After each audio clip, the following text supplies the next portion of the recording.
Hi everyone, my name is JohnYAYart, and back in February, I had an art show with over 100 different pieces of art. I made them all last year while doing my year of painting, which I also made a video about, in case you missed it. The link can also be found in the description. Anyways, as a result, there was a variety of subjects on display with no real theme. Of course, there were some terrible paintings, some left in an unfinished state, abandoned in pursuit of learning from the next, and many portrait master copies, which I don't really think have much commercial appeal. But there was a good amount of still life painting, some of which caught the interest of the people that came to the show. But one in particular really stood out, and that's what this whole video is all about. Why not recreate my most popular painting in a couple different ways and see how they sell? Because isn't selling the most important part? So which painting was the most popular? Was it this one of some strawberries? Or maybe this donut? Or this painting of a still life with a bird? Look at this glow. No, it wasn't any of those. No, although people did show interest in those paintings and all were sold by the end of the night, there's still one painting that for whatever reason stood out amongst the crowd. And it was this wedge of blue cheese still in its wrapper on a wooden board with a black background. So many people wanted this painting and it sold within the first 10 minutes of the event, which tells me I should make some more. But before we get started, when I say recreate, I don't mean an exact copy with the exact same reference, because that would be way too easy. Not to mention, I found the reference on Pinterest, which is a little too close to stealing in my opinion. If I plan on making more with the purpose of selling them, I think it's important that I create my own reference and scene, which means it's time to head to the store and buy some cheese. Okay, let's go.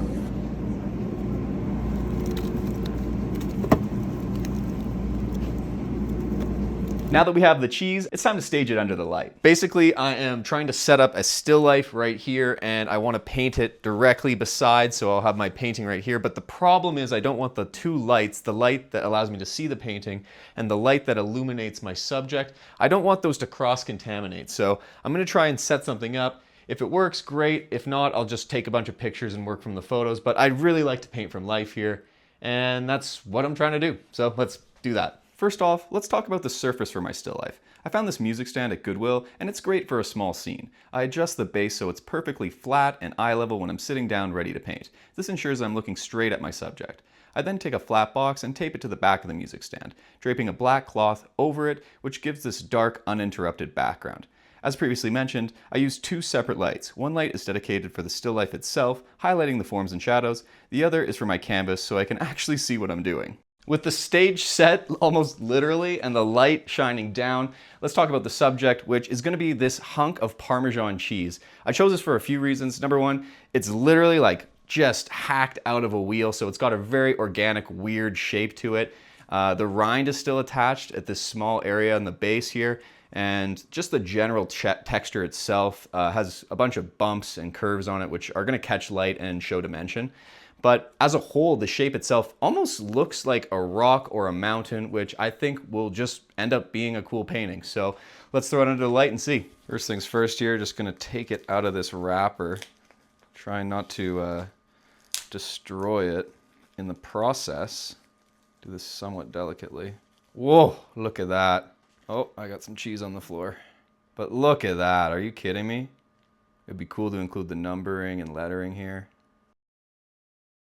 Right now, I'm just looking at all the possible angles that it could be oriented, because some angles look better than others. The key here is the way the light plays off the edges, both rough and smooth and opaque and transparent. I want a good mix of light and shadow, but I'm also thinking about the composition within the scene, which is essentially where the cheese is placed on the board, plus its orientation.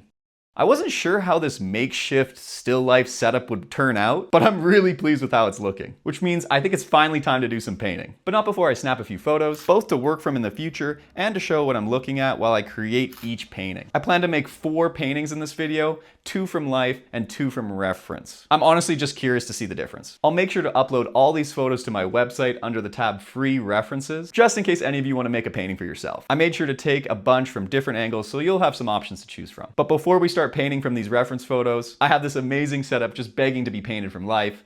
So let's do that. I start the painting by establishing the large shapes in the scene and where I want them on the surface. As you can see, I didn't like my initial placement and I adjusted it. From there, I start to bring in some value, and in this case, starting with the dark background and then creating a separation between the light and the dark sides of the cheese.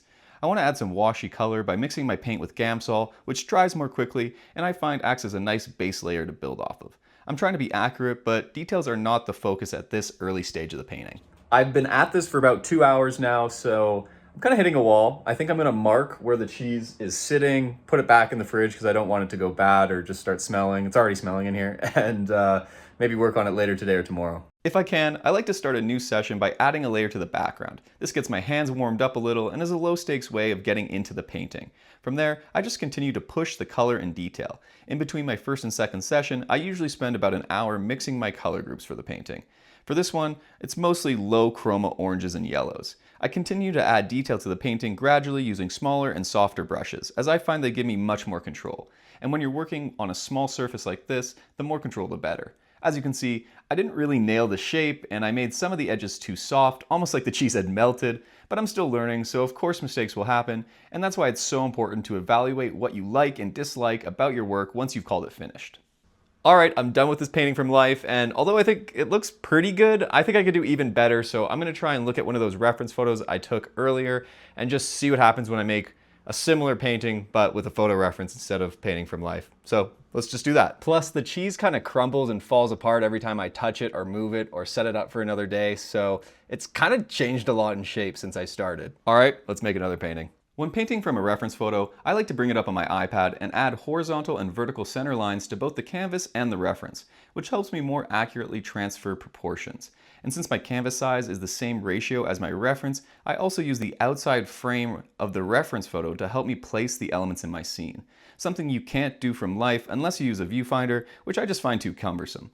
For this second painting, I knew I wanted to include some of the numbers and letters stamped into the rind of the cheese. I think they look cool and they give a nice manufactured edge to an otherwise organically shaped object. Contrasting ideas like this are always good to look out for when establishing a scene. Anyway, once I have the general shape and proportions laid out, it's time to start adding color. Beginning with those semi-transparent washes with Gamsol, which thins the paint, building into paint mixed with linseed oil to fatten it, which is the process people are referring to when they say they paint fat over lean. Because my last painting had too many soft edges, which made it look like the cheese was melting and not crumbling, I made sure to finish off the painting with some nice sharp highlights and shadows to create a more pronounced edge, which I think turned out okay, but it definitely leaves room for improvement. Now that I'm done with the Parmesan cheese, I wanted to do one more cheese because I'm not done yet, and I'm going to do it by paying a little tribute, a little homage to the original painting, which was, of course, blue cheese. This is a much smaller chunk of blue cheese because this shit was $10. I don't even like cheese, especially blue cheese. So I'm gonna set it up over here. I'm gonna paint it from life over here, and I'm also gonna paint it from reference photo. I'm gonna make two more paintings, okay? Of this blue cheese. Hopefully it looks good. It's definitely gonna make this room stink. All right, let's get into it. Really, really wishing I had a wax paper wrapper for this.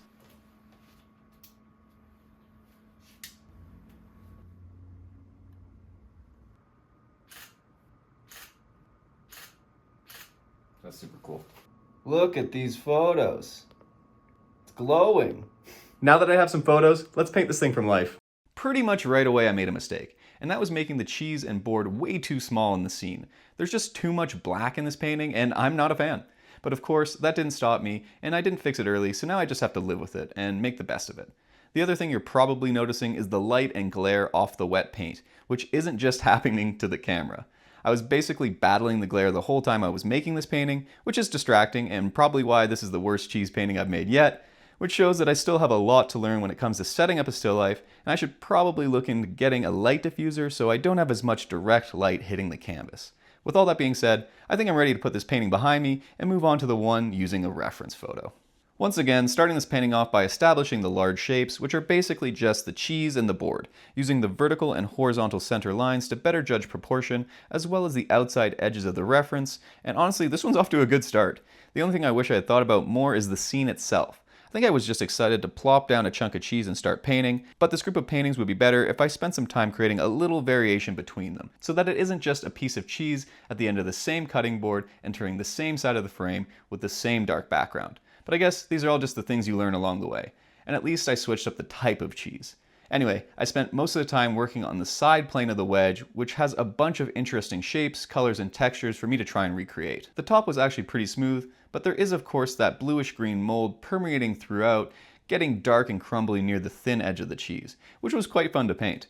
All in all, I'm super happy with how this painting turned out, probably my favorite of the group, but let me know what you think about the paintings I made in the comments.